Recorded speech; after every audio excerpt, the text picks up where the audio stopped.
A lonely millionaire trapped in an empty and calculated existence finds his cold routine shaken when he crosses paths with a boy drawing in a park. Driven by an unexpected curiosity, he discovers an extraordinary talent hidden beneath layers of poverty and suffering. But what begins as an act of compassion soon leads him into a whirlwind of mysteries. The boy's drawings seem to hold dark secrets about his mother's death and a web of corruption that connects the millionaire to a past he tried to forget. Forced to confront his own demons, he embarks on a dangerous and transformative journey, where he will discover that true wealth lies in the power of empathy and the courage to do what is right. From the height of his 45th floor office, William Thompson gazed at the city of New York with the same distant look he had cultivated over the past 20 years. The mirrored windows of the corporate building reflected not only the fading light of dusk, but also the coldness he had built as a fortress around himself. At 45, he was one of the most successful businessmen in the country, owner of $1 billion empire, but his true wealth was his ability not to feel. The wall clock struck exactly 6:30 p.m. As he did every day, William methodically organized his desk, placing each document in its proper place. Order was his mantra, and predictability his only constant companion. He picked up his custom-made Italian suit jacket and adjusted his silk tie in front of the mirror. His reflection showed a flawless man, with graying hair at his temples that gave him an even more austere appearance. "Any plans for tonight, Mr. Thompson?" asked Emily, his assistant of over a decade, as he headed toward the private elevator. "No, as usual," he replied without turning, his voice as polished as the marble floor beneath his feet. The drive to his penthouse in the Upper East Side was typically direct and without detours, but that afternoon, something bothered him. A restlessness he couldn't name, like an itch in a place he couldn't reach. For the first time in years, William asked his driver to stop the car before the usual destination. "Wait here, John, I need to walk a bit." The driver could barely hide his surprise. In 15 years of service, he had never received such a request. William stepped out of the car and, without a clear direction, let his feet guide him through Central Park, a green oasis amidst the city's concrete. That was when he saw him. Seated on one of the benches in the park, a boy of about 12 years old was absorbed in his work. His slender, nimble fingers glided over a sketchpad, creating shapes that, even from a distance, caught William's attention. The boy wore simple but clean clothes and had an air of concentration that reminded William of his own childhood, when he would immerse himself in studies to escape reality. Driven by a curiosity he hadn't felt in a long time, William approached quietly. The boy was drawing a scene from the park, but there was something different about his interpretation. The trees seemed to dance, the people had colorful auras, and every detail conveyed an emotion William couldn't quite explain. "For you have talent," he said, surprising himself by initiating the conversation. The boy looked up, revealing a delicate face and deeply expressive eyes. "Thank you," he replied with a shy smile. "Would you like to buy a drawing? I sell them for $10. William noticed a small stack of drawings beside the boy, all of the same impressive quality. "How did you learn to draw like this?" "On my own," the boy shrugged. "My grandma says it's a gift I have. She always encourages me, even when we don't have money for supplies." Though something in the way the boy spoke, with a mix of pride and resignation, struck a long dormant chord in William's chest. He pulled out his wallet and, without a second thought, handed over a $100 bill. "I want all your drawings," he declared. The boy's eyes widened. "But they're only $10 each, sir, and some of them aren't very good." "What's your name?" "Ethan." "Well, Ethan, I recognize talent when I see it."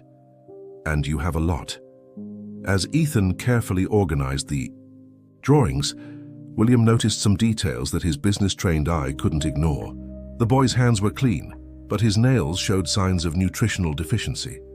His sneakers, though clean, were quite worn, and his school backpack had several careful patches. "Do you always come here to draw?" "Almost every day after school. My grandma can't work because of her illness, so I help by selling the drawings." The mention of his sick grandmother stirred that unease in William once again. He, who had built his entire life on the premise that problems were just matters of logistics and money, felt strangely powerless, in the face of the simplicity and dignity of that boy. "Here," he said, handing over his card. "If you need anything, you can reach out to me." Ethan took the card carefully, as if it was something precious. "Thank you, Mr. Thompson. I'll bring new drawings tomorrow if you'd like." William nodded and walked away, carrying the folder with the drawings and a disturbing feeling that something important had just happened. As he walked back to his car, his mind, usually focused on numbers and strategies, wandered through long-forgotten territories of his own childhood. That night, for the first time in years, William Thompson couldn't maintain his meticulous routine. Ethan's drawings were spread out on his dining table, each one telling a story, each stroke revealing a sensitivity he had forgotten existed in the world. And somewhere within his icy fortress, something began, very slowly, to melt. The next morning, William couldn't concentrate in meetings. His mind kept wandering back to Ethan's drawings, which he had carefully stored in his drawer. During an important video conference with Chinese investors, he found himself unconsciously doodling on the margin of his notepad, something he hadn't done since his teenage years. "Are you okay?" asked Emily, after the third time she had to remind him of a commitment. "You seem different today." William adjusted his posture in his Italian leather chair. "I need you to conduct a discreet investigation on a family," he said, ignoring the question. "A boy named Ethan must be around 12 years old, frequents Central Park with his sick grandmother. Find out where they live and their situation." Emily, accustomed to unusual requests over the years, simply nodded and left the office. William turned his attention back to the computer screen, but the financial spreadsheets, once so absorbing, now seemed devoid of meaning. He opened the drawer and took out one of Ethan's drawings. It was a scene from the park, but seen from a unique perspective. The people appeared as colorful blurs of emotion, some bright, others in darker tones. In one corner of the paper, a solitary figure in shades of blue and gray caught his attention. "That's me," he murmured, recognizing the boy's representation of himself. At 5 in the afternoon, defying his usual routine, William left the office. He headed to the park, trying to convince himself it was merely professional curiosity. Ethan was already there on the same bench, but this time he wasn't alone. Beside him, a dignified elderly woman with white hair watched his work with evident pride. "Mrs. Margaret, look who's here," exclaimed Ethan as he saw William approaching. "It's the man who bought my drawings yesterday." The woman looked up, revealing a face marked by time but illuminated by a gentle smile. "So you're the famous William Thompson? Ethan has spoken a lot about you. I thank you for your generosity with my grandson." William felt uncomfortable with the gratitude. It wasn't generosity. "Your grandson has extraordinary talent." "Please, sit with us," invited Mrs. Margaret, and there was something in her voice that allowed no refusal. Defying all his instincts to keep his distance, William sat down. Ethan immediately began showing his new drawings, explaining every detail with childlike enthusiasm. Mrs. Margaret occasionally coughed, a worrying sound she tried to disguise. "Do you draw too?" asked Ethan, noticing the way William analyzed the techniques used. "A long time ago," he replied, surprised by his own honesty. "My father, he didn't approve. He said it was a waste of time." "What a shame," Mrs. Margaret commented softly. "Sometimes adults forget that art isn't just a hobby, but a way for the soul to express itself." Her words hit William like a punch to the gut. Long repressed memories began to surface.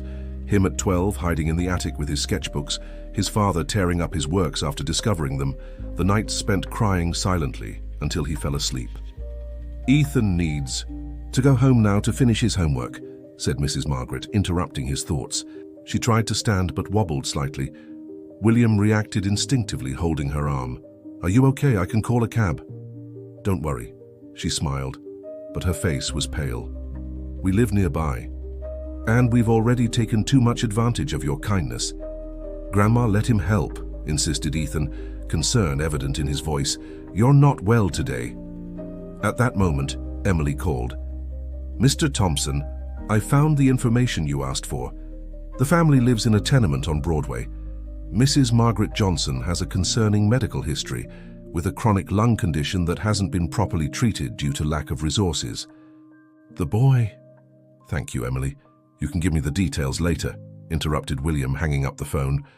He looked at Mrs. Margaret, who was still holding his arm to steady herself, and at Ethan with his worried eyes. Please let me take you home. I insist. On the way to the tenement, William watched through the rearview mirror as Ethan cared for his grandmother with a maturity beyond his years. The boy adjusted the air conditioning, offered water, always attentive to her needs. It was the same care William saw in the lines of his drawings, a sharp sensitivity toward others that he himself had lost so long ago.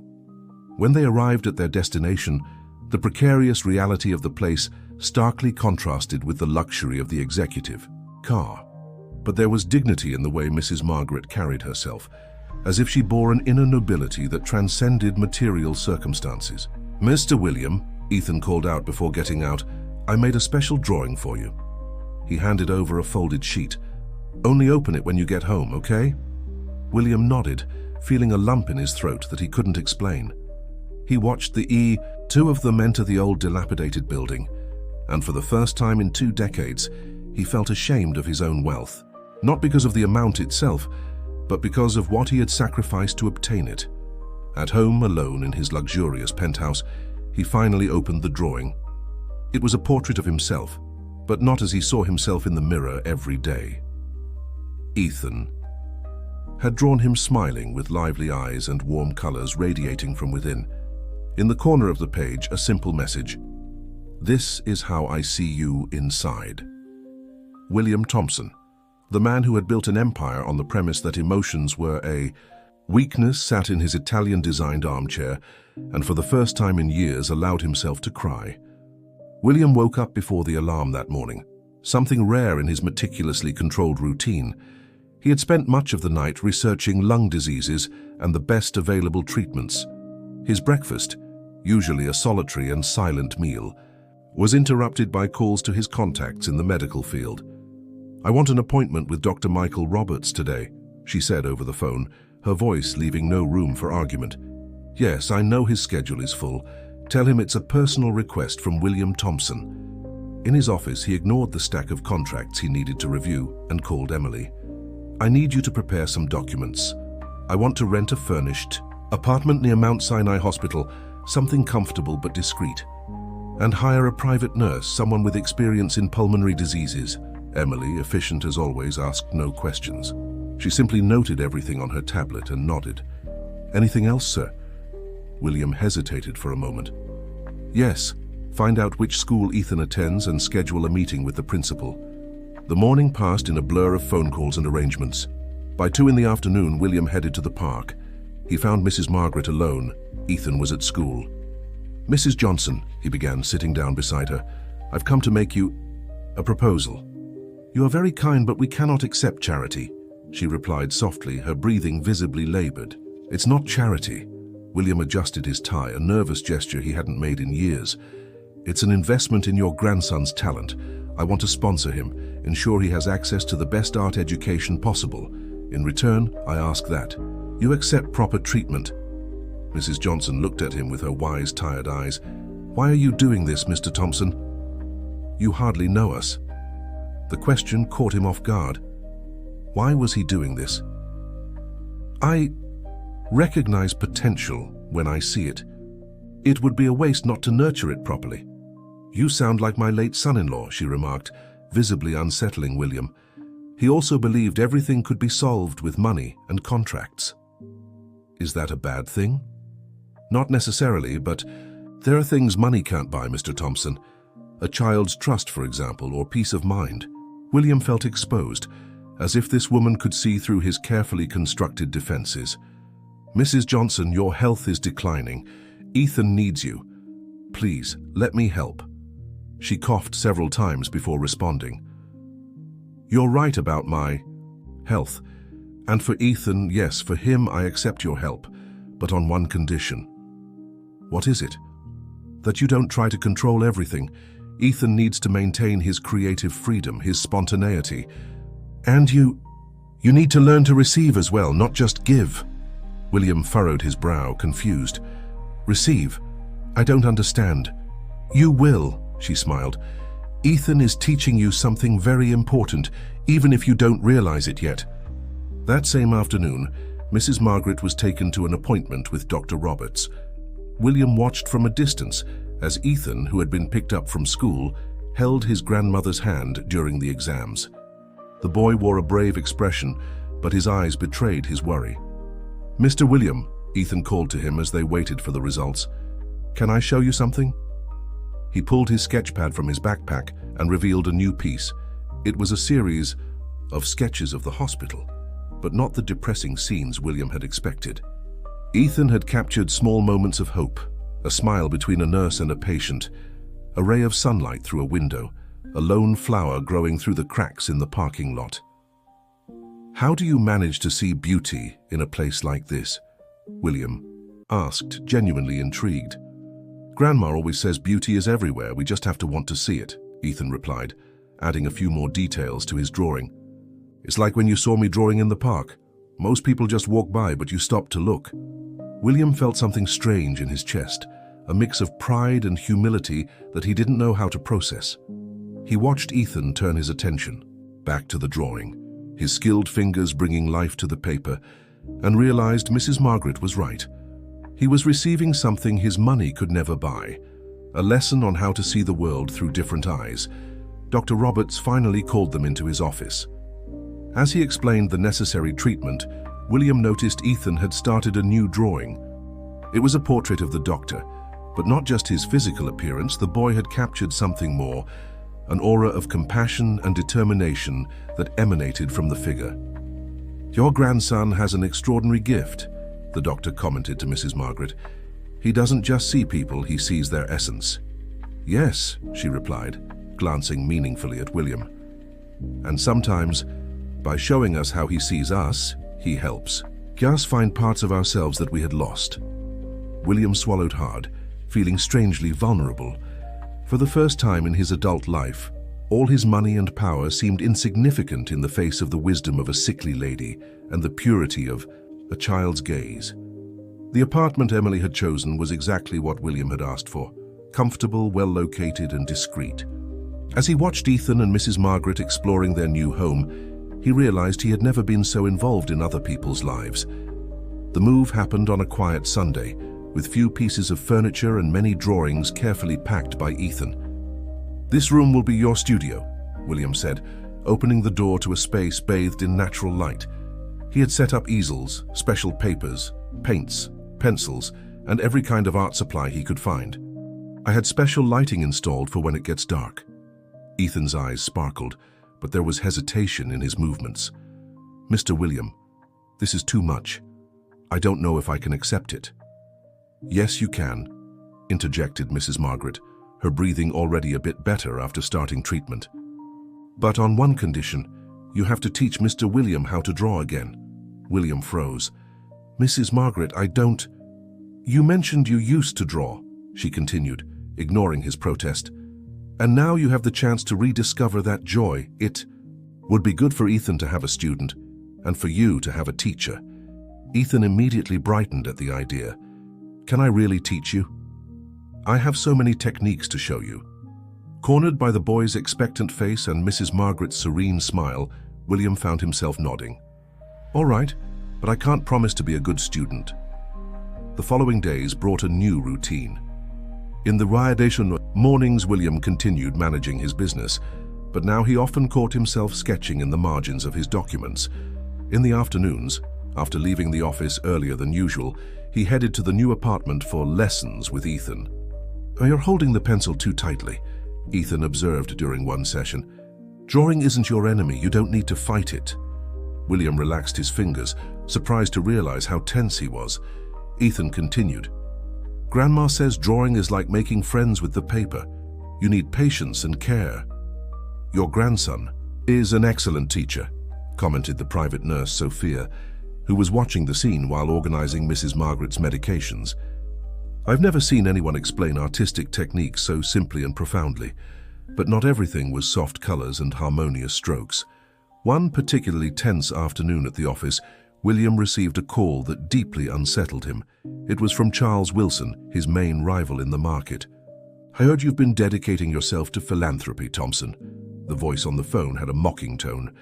"Very touching, but don't forget our agreement about the competition in the northern sector." William felt his stomach churn. The agreement in question involved business practices that, while technically legal, bordered on unethical. It was part of the business game he had accepted to play for so long. "Don't threaten me, Wilson," he replied coldly. "My personal life has nothing to do with our business." "Are you sure? It would be a shame if some investigative journalist uncovered certain irregularities in your companies. I wonder how your little protégé and his sick grandmother would react to a scandal."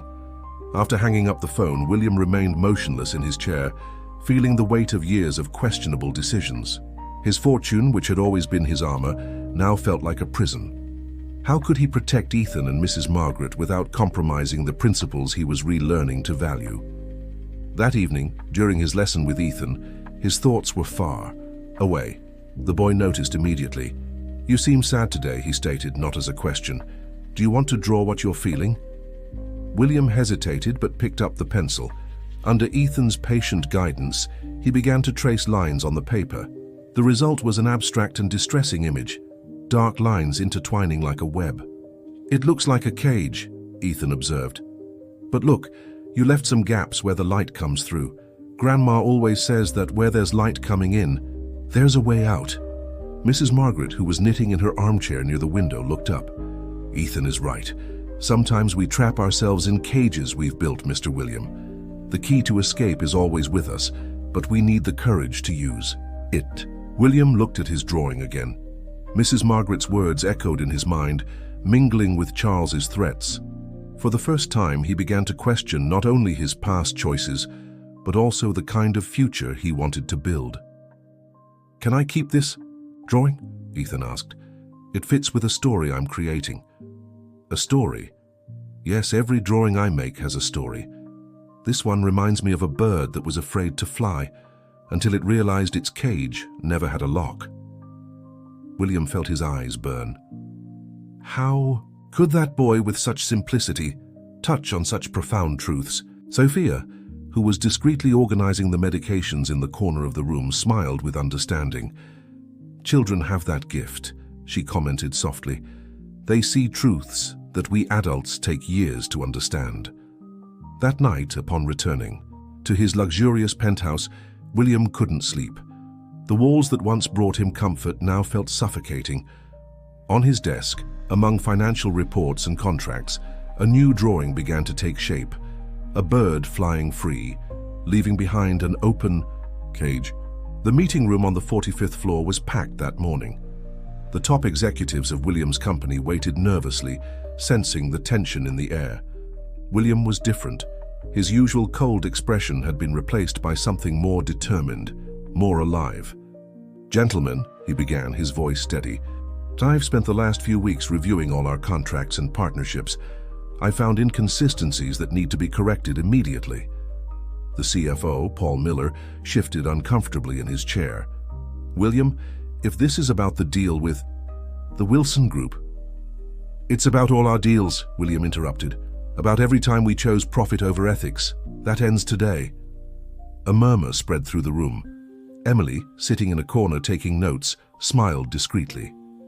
She had noticed the changes in her boss over the past few weeks. The mornings he arrived with paint stains on his fingers, the afternoons he left early for his art classes, the occasional smile that now appeared on his face. "But the financial consequences," another director tried to argue. "They will be significant, yes," William agreed. "Our profits will drop initially. Some shareholders won't be happy, but we will build something better, more solid, more worthy." As the meeting continued, with William presenting his plan for the ethical restructuring of the company, Ethan was having his own battle at the new school where William had transferred him. The boy faced the challenge of adapting to an environment very different from his old school. "Your drawing is truly impressive, Ethan," praised the art teacher, observing his interpretation of the city view from the classroom window. "You have a unique style." Some classmates approached to see, but one of them, the son of a traditional family, made a snide remark. Of course the teacher would praise him. He's the rich uncle's charity project. Ethan felt his face burn, but he kept drawing. On his paper, the colors blended, creating nuances that reflected his conflicting feelings, pride in his talent, gratitude toward William, but also a deep desire to prove his worth on his own. In the afternoon, when William arrived for his drawing lesson, he found Ethan quieter than usual. Did something happen at school? He asked, noticing the change in the boy's behavior. Ethan hesitated before answering. People, they think I'm only there because of you, that I don't deserve to be there. William sat beside him, looking at the drawing the boy had made at school. You know what I see here? I see pure talent. The same talent I saw that first day in the park, before I knew anything about you. Money can open doors, Ethan, but what you do after you walk through them is entirely up to you. Do you face that too? Asked Ethan. People doubting you? William smiled sadly. Just today I had a difficult meeting.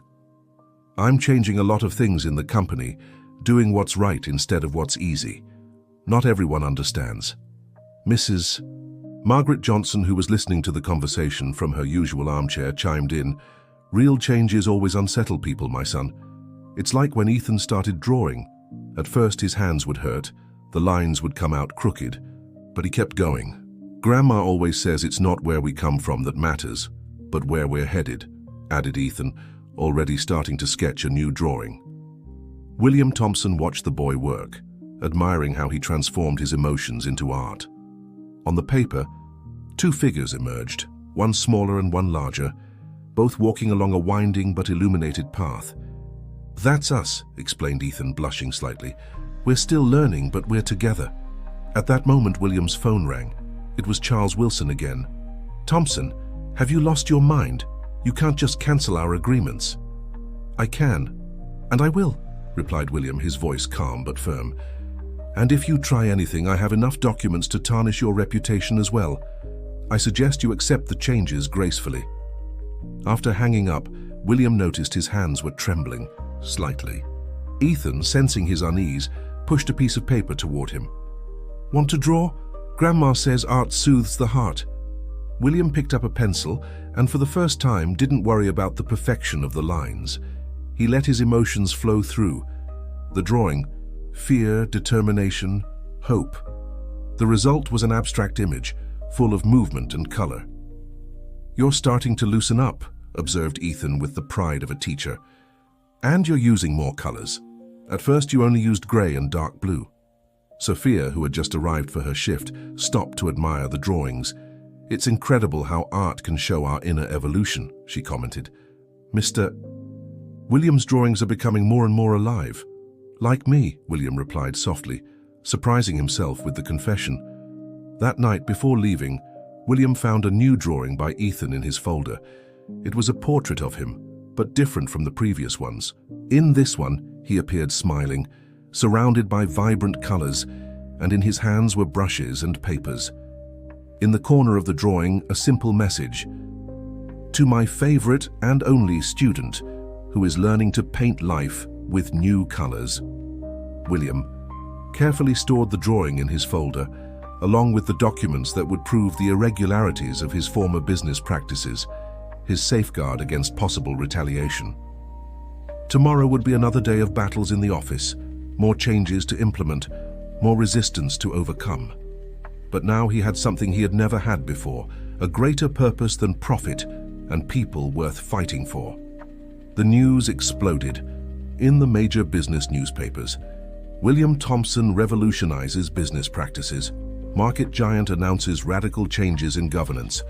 Reactions were mixed. Some called him a visionary, others naive. The stock price fluctuated like a roller coaster, but William remained steadfast in his decisions. In his office, now decorated with some of Ethan's drawings, he received an important call. Mr. Thompson.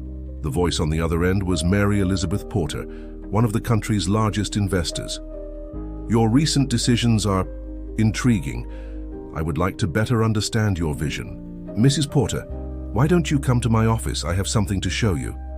When the investor arrived, William surprised her not with spreadsheets or reports, but by leading her to one of the walls where he had hung a series of drawings, his own created under Ethan's guidance, showing his progression from hesitant first strokes to more recent and expressive works. "What do you see here?" he asked. Mary Elizabeth adjusted her glasses, studying the images carefully. "I see evolution. Commitment and vulnerability? That's surprising coming from you, William." "Exactly. I recently learned that true strength isn't about being impenetrable, but having the courage to change, to expose yourself, to do what's right, even when it's hard." Meanwhile, in the apartment, Ethan was facing his own challenges. His art. Teacher had submitted some of his work to a youth exhibition at the MoMA, but he was struggling with self-doubt. What if it's not good enough? He asked his grandmother, who was having an especially good day in her treatment. Mrs. Margaret smiled, her breathing stronger after weeks of proper care. "Ethan, remember what you always tell Mr. William during your lessons? That what matters isn't perfection, but the truth of what we feel." "It's different," Ethan murmured, nervously scribbling in his sketchpad. "Mr. William is just learning. I should be better." Sophia, who was organizing the medications nearby, chimed in. "You know what I've noticed watching you two? Both you and Mr. William share the same fear, the fear of not being enough. But when you're drawing together, that fear disappears."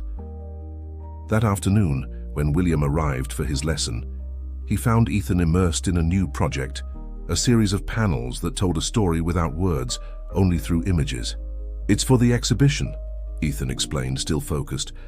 "I want to show how people can change, how they can find new colors within themselves."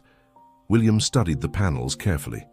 The first one showed figures in shades of gray, trapped in rigid geometric shapes. Gradually across the panels, colors began to emerge, the shapes softened, until the final frame exploded into a kaleidoscope of color and movement. "This reminds me of someone," William commented, smiling. "It's about everyone," Ethan replied. "Grandma says that all people have colors inside them, some just need help to find them." At that moment, William's phone rang again. It was Emily. "Sir, the press is trying to figure out the reason for your recent changes. Some reporters have found out about Ethan and Mrs. Margaret. They're speculating about your relationship with them." William felt a moment of panic. His old instinct screamed to pull away, to protect his privacy at all costs. But then he looked at Ethan, so focused on his work, and at Mrs. Margaret, who was knitting serenely while watching her grandson. "Emily, schedule an interview." "I'm not going to hide." When he hung up, Ethan looked at him curiously. "Is everything okay?" "Yes," William replied, picking up a pencil. "Actually, I've never been better. How about teaching me that shading technique today?" As they worked together, William realized that his life had transformed into something he had never imagined. There he was, CEO of one of the largest companies in the country, learning to shade with a 12-year-old boy, caring more about the texture of the paper than the stock prices. "Mr. William," Ethan called after a while, "can I tell you a secret?" "Of course." "When I first saw you in the park, I drew your portrait because you looked like the saddest person I had ever seen. But now, when I draw you, the colors come naturally." William felt something warm in his chest, an emotion he was still learning to name. "You know, Ethan, you're not just teaching me how to draw. You're teaching me how to live." Mrs. Margaret, who was observing the scene, commented softly, "Sometimes we need to lose ourselves to find ourselves, and sometimes we need a little teacher to show us the way." That night, as he prepared for the interview the next day, William found a new drawing in his folder, a collaboration between him and Ethan. On the paper, his still hesitant lines blended with the boy's confident strokes, creating something unique and imperfect yet full of life. It was exactly how his life had become, a work in progress with mistakes and triumphs, but finally authentic. And for the first time in decades, William Thompson was no longer afraid of what tomorrow might bring. The interview was scheduled to take place in William's office, but he surprised everyone by choosing the studio in the apartment where Ethan and Mrs. Margaret lived. The journalist, Elizabeth Fields, from the magazine Tomorrow's Entrepreneurs, observed the space filled with art and life with curiosity. It's an unusual space for a CEO, she remarked, noticing the brushes, canvases, and drawings covering the walls. Like everything in my life lately, William replied, sitting on a painting stool instead of his usual executive chair. Ethan was at school, and Mrs. Margaret was resting in her room under Sophia's care. Mr. Thompson, the market wants to understand, what prompted this radical shift in your approach to business? William picked up a pencil from the table, twirling it between his fingers as he thought. Do you know the story of King Midas, Ms. Fields? He turned everything he touched into gold until he realized that wealth without meaning is a form of poverty. The journalist leaned in, intrigued. And Ethan was your turning point? Ethan taught me to see colors where I only saw numbers, but the story started before that. William hesitated, then continued. It started with my father. Meanwhile, at school, Ethan was facing his own exposure. The news that his works would be exhibited at the MoMA had spread, and now the same classmates who had treated him with disdain were suddenly showing interest in his art. Is it true that William Thompson is teaching you about business? A classmate asked during recess. Ethan shook his head, smiling. Actually, I'm the one teaching him how to draw. Back in the studio, William was showing the journalist his first childhood drawings, carefully preserved by his mother, and recently rediscovered in an old box.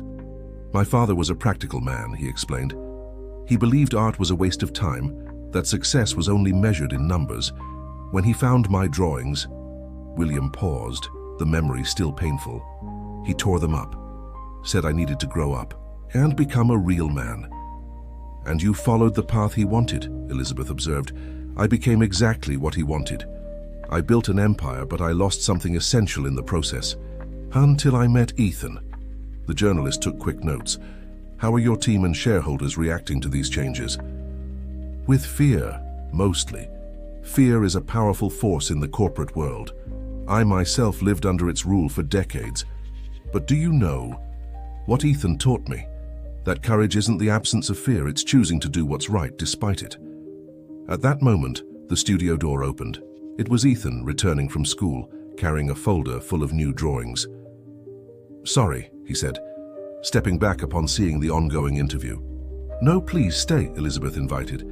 I'd love to meet the artist who inspired so many changes. Ethan entered shyly, sitting down next to William. He pulled a new piece from his portfolio, a watercolor portrait that perfectly captured William's transformation. One side of the face in cool, restrained tones, the other bursting with vibrant colors. It's for the exhibition, he explained. It's called Metamorphosis. The journalist observed the work with admiration. It's extraordinary. How do you manage to capture so much depth? My grandma says that to truly draw someone, we need to see beyond the surface, Ethan replied. At first, Mr. Thompson was completely closed off like a locked door. But little by little, you found the key. William finished, smiling. Mrs. Johnson, who had woken up and come to the studio door leaning on Sophia, added, Ethan has always had this gift, not just for art, but for seeing the best in people. The interview continued, but now with a different dynamic. Ethan showed his works, explaining how each drawing told a story of transformation. William shared how his perspectives on success and value had completely changed. Mr. Thompson is still my only student, Ethan joked, but he's improving.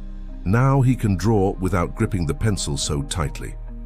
It's an interesting metaphor, Elizabeth noted. Learning to let go of control to let art and life flow naturally. When the journalist finally left, she carried with her not just a story of business transformation, but a deeply human account of healing, connection, and new beginnings. Do you think people will understand? Ethan asked, concerned.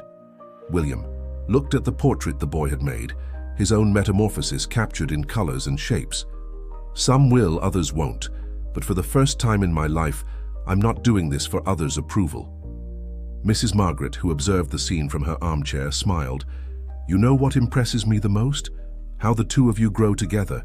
Ethan is learning to trust his talent, while you, William, are learning to trust your heart. That night, after a particularly productive drawing session, William found an old photo album that Sophia had discovered while tidying up. In it, there was a photo of him at 12 years old, the same age as Ethan, proudly holding a drawing. His eyes shone with the same passion he now saw in the eyes of his young teacher. "Sometimes we need to lose ourselves to find ourselves," he murmured, repeating Mrs. Margaret's words. And there, surrounded by art, colors, and people who had become his heart's family, William Thompson finally felt found. The feature in the magazine Entrepreneurs of Tomorrow had a much greater impact than anyone could have predicted. Emily's phone wouldn't stop ringing with interview requests, invitations to speak, and surprisingly, messages from other entrepreneurs wanting to learn more about William's new management philosophy. "You've become something of a symbol," commented Emily, organizing the avalanche of correspondence on her desk. "Look at this. 3 major corporations have already announced they will revise their governance practices following your example." William, who now kept a sketchbook on his work desk, absent-mindedly sketched as he listened. And Wilson? Total silence since he announced the restructuring of his company. Rumors say he's losing allies fast. At the apartment, Ethan was also facing his own wave of changes. The proximity of the exhibition at the MoMA brought a mix of anxiety and excitement. His private art tutor, hired by William, was impressed with his progress. "Ethan, you have a unique gift," said the tutor, observing the panels that would be exhibited. "Your technique still needs refinement, but your ability to capture the essence of people is extraordinary. Grandma always says that true art comes from the soul, not technique," replied Ethan, working on his newest series. Portraits of the people who frequented the hospital where Mrs. Margaret was receiving treatment. Sophia, who had become a constant and beloved presence in the family, smiled as she saw the drawings. "Each portrait tells a story of hope," she observed. "Even in the toughest moments, you find light to portray." The exhibition was scheduled for 2 weeks later, but a surprise arrived before that. A letter from abroad addressed to Ethan contained an invitation to an artistic exchange program in Florence, with all expenses paid. "It's an incredible opportunity," said William when Ethan showed him the letter, but there was concern in his voice. "I can't go," Ethan replied immediately. "I can't leave Grandma." Mrs. Margaret, who was having one of her best days thanks to the treatment, held her grandson's hand. "Ethan, my love, you can't hold back your dreams because of me. Besides," she smiled, looking at William, "I'm not alone anymore." William felt his heart tighten. The thought of Ethan leaving, even temporarily, scared him more than any business crisis he had ever faced, but he knew what he had to do. 3 months will fly by," he said, trying to sound confident, "and we can communicate every day. You can send me digital drawings, and I'll show you my progress." "But what about our lessons?" asked Ethan, his eyes revealing the same fear of separation. "Well, I guess I'll have to practice a lot on my own so I don't disappoint you when you come back." At that moment, William's phone rang. It was Mary Elizabeth Porter again. "William, I need your help." Her voice was excited. "We're planning an art education project for children in underserved communities. Your story with Ethan has inspired several investors. We want to create art centers across the country." William looked at Ethan, who was still studying the invitation from Florence, with a thoughtful expression. "Mary Elizabeth, I think I have some ideas to contribute. Actually, I have the perfect consultant to help us plan this." Ethan looked up, curious. William covered the phone with his hand and whispered, "How about we start planning these art centers before your trip? You could be our junior art consultant." The boy's eyes lit up. "Really?" "Of course. In fact, that gives me an idea." William returned to the phone. "Mary Elizabeth, how about we start with a benefit exhibition? I have a young artist about to exhibit at MoMA who could help us launch the project." As William discussed the details on the phone, Mrs. Margaret watched the scene with teary eyes. Sophia, noticing her emotion, approached. "Are you okay, Mrs. Margaret?" "Better than okay, dear," she replied. "You know, when Ethan started drawing, I prayed that his gift would be recognized. But God went beyond that. Not only did he give recognition to his talent, but he used that gift to transform lives. Look at Mr. William. He's no longer just a successful businessman, he's a whole man." Sophia nodded, watching as William and Ethan were already hunched over a piece of paper, planning the future art centers together. It's as if each gave the other exactly what they needed. And now, Mrs. Margaret continued, this transformation will touch even more lives. Ethan's drawings won't just hang on museum walls, but they'll inspire other children to dream. And Mr. William, he's not just changing his company, he's changing the way people see success. By the end of that afternoon, Ethan started a new drawing. In it, small points of light spread like stars, connecting and forming a bright network. "What is this?" asked William. "These are all the people we are going to help," replied Ethan. "Each dot is someone discovering their colors, just like it happened with you." William felt his eyes well up. In just a few months, his life had completely changed. The man who once measured everything in numbers now saw the world through Ethan's colors. And the most surprising thing, this transformation was spreading, touching other lives, creating new possibilities. The night of the exhibition at MoMA arrived with an electric energy in the air. The hall was filled with important figures from the business and art worlds, all curious to meet the young artist who had transformed William Thompson's life. Ethan, wearing a tailored suit that still maintained a touch of his personality through a hand-painted colorful tie, nervously watched the commotion. "Take a deep breath," advised William, himself feeling a mix of pride and anxiety. "Remember what your grandmother always said. True art comes from the soul," Ethan completed, smiling timidly. "But there are so many important people here." Mrs. Margaret, seated in a special chair near the entrance of the exhibition, radiated pride. Her treatment had progressed significantly, and although she still needed care, her presence there was a testament to her strength and determination. Sophia remained discreetly by her side, attentive to any need. The exhibition had been organized to tell a story. The first set of works showed Ethan's initial drawings in the park, including that first portrait of William, the sad man in shades of blue and gray. As visitors moved forward, they could see the evolution not only of the young artist's technique, but also of the stories he told through his works. "It's extraordinary," commented Mary Elizabeth Porter, observing the series of portraits of the hospital patients. "Each face tells a story of hope. And this technique with colors, it's unique." William noticed that several of his former business partners were present, including some who had initially been skeptical about his changes.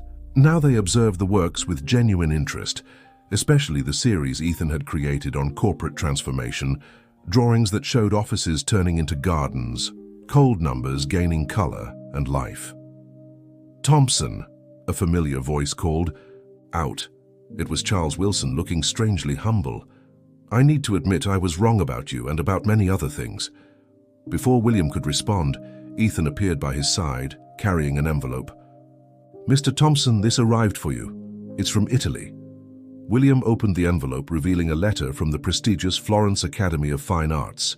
It wasn't just a 3-month program for Ethan, it was an invitation for a long-term partnership, including the creation of an exchange program for talented young artists from underserved communities in the United States. "See?" smiled Mrs. Margaret Johnson, who had approached with Sophia's help. "Your drawings aren't just going on museum walls, they're opening doors for other dreamers." The exhibition continued to fill with people, and Ethan was called to give a brief interview to a television channel. With surprising ease, he spoke about his art, how he met William, and his dreams for the future. "Art isn't just about making beautiful things," he said to the camera. "It's about helping people see beauty where they didn't before. That's what happened with Mr. Thompson. He helped me develop my gift, and I helped him rediscover his." During a quieter moment of the evening, William found Ethan sitting on a bench, sketching in his inseparable notebook. "Can't even stop during your own exhibition?" he teased. "I need to capture this moment," Ethan replied, showing the sketch he was working on. A view of the hall filled with people observing his works, but with a special detail. Each person was connected by threads of light, creating a golden web of connections. "You know what I'm most proud of?" William said, sitting down beside him. "It's not just your drawings that are transforming lives. It's your heart, your way of seeing the world." "You've also transformed many lives," replied Ethan. "Look at how many people are inspired by your example." Indeed, during the exhibition, several entrepreneurs had approached William to discuss the Art Center project. What had started as a local initiative was turning into a national movement. Sophia approached with a glass of water for Mrs. Margaret, who watched everything with shining eyes. "Who would have thought," commented the nurse, "that a chance meeting in a park could do so much good?" "It wasn't chance," Mrs. Margaret replied softly. "Some souls need to meet to heal each other." The night wore on, and the guests began to say their goodbyes. Ethan was exhausted but radiant. His final commitment was an official photo with William for the exhibition catalogue. When they stood together, the photographer remarked on how interesting the contrast was: the tall, formal businessman next to the young artist with his hand-painted tie. "It's not contrast," corrected Mrs. Margaret, who was watching the scene. "It's complement, like different colors that harmonize in a painting." William looked at the boy beside him, remembering that first meeting in the park. Who could have imagined that moment would not only change their lives, but create waves of transformation that would continue to spread? "Ethan," he called softly, "thank you for teaching me to see colors again." "Thank you for helping me spread those colors around the world," replied Ethan, his eyes shining with tears of joy. 6 months after the exhibition at MoMA, the studio in the apartment had changed. The walls, once occupied only by Ethan's drawings, now also displayed works by other children, the first students of the project he and William had created together. It was the morning of the inauguration of the first Center for Arts and Social Transformation, and the place was brimming with creative energy. "Are you nervous?" William asked Ethan, who was adjusting the inauguration banner for the 10th time. "A little," admitted the boy, now 13, with growing confidence in his gaze. "But it's a good kind of nervousness, like when I showed my drawings for the first time in the park." Mrs. Margaret, sitting in her favorite armchair, seemed stronger and healthier than ever. The treatment had been a success, and although she still needed care, her vitality had returned in a surprising way. Sophia, who had decided to stay with the family even after Mrs. Margaret's recovery, was organizing the art supplies for the opening. "Ethan," called Mrs. Margaret, "come see who's here." Through the studio door entered Mary Elizabeth Porter and a delegation of Italian professors from the Florence Academy of Fine Arts. The exchange program was about to begin, and Ethan would be the first of many young American artists to have this opportunity. "We brought a surprise," announced Mary Elizabeth, handing a thick envelope to William. Inside were official documents establishing an international foundation for art and social development, with Ethan and William as honorary board members. "But I'm too young for this," protested Ethan. "Age does not define wisdom," replied one of the Italian professors in heavily accented English. "Your drawings have shown us that." William smiled, remembering his own transformation. On his desk at the office, he now kept not only spreadsheets and reports, but also an always open sketchbook.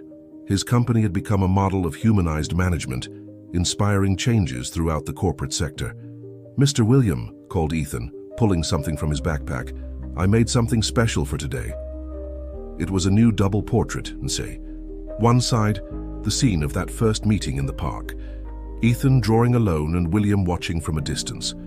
On the other, the two together in the studio, surrounded by other children learning to draw. In the center of the composition, a phrase in golden letters: "Some colors only appear when hearts meet." "That reminds me," said William, heading to a cabinet in the corner of the studio. "I also have a surprise." He pulled out a canvas covered with a cloth. When he revealed the work, everyone fell silent. It was his first completely original piece, a portrait of Ethan and Mrs. Margaret in the park, captured with a still imperfect technique, but with palpable emotion in every brushstroke. "Did you paint this by yourself?" asked Ethan, pride evident in his voice. "Well, I had an excellent teacher," replied William, winking. The morning progressed with the final preparations for the inauguration. Children began arriving with their parents, some shy, others exuberant, all curious. Ethan naturally took on the role of a young mentor, demonstrating basic drawing techniques with a patience that mirrored his own learning journey. "Look at that," Sophia whispered to Mrs. Margaret, observing the scene. "How he's grown." "We all grow," replied Mrs. Margaret, her gaze shifting from Ethan to William, who was helping a little girl hold her pencil correctly. "Some just need a little nudge from fate."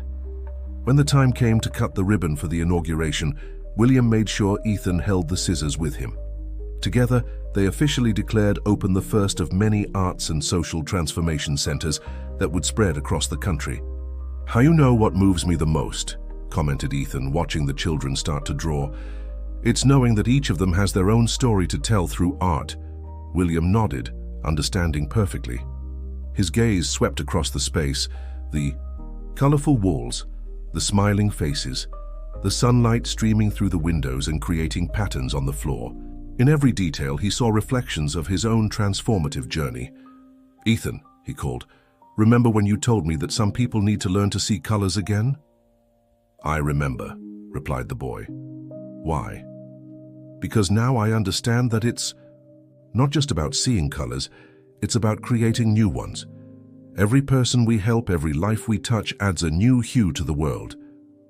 Mrs. Margaret, who was listening to the conversation, added, "And the most beautiful thing is that this process never ends. Every blank canvas is a new opportunity for transformation." At the end of the day, when the last children had left with their first drawings proudly in hand, Ethan and William sat together in the studio. On the table, 2 blank canvases awaited them. "What are we going to draw?" asked Ethan. William picked up a pencil, smiling. "The future, and this time we'll paint it with every color we can imagine." And so master and apprentice, though they no longer knew who was who, began another work together, knowing that each stroke was not just a drawing, but a promise that transformation, once begun, never truly ends. It only multiplies, like colors spreading across an infinite canvas of possibilities.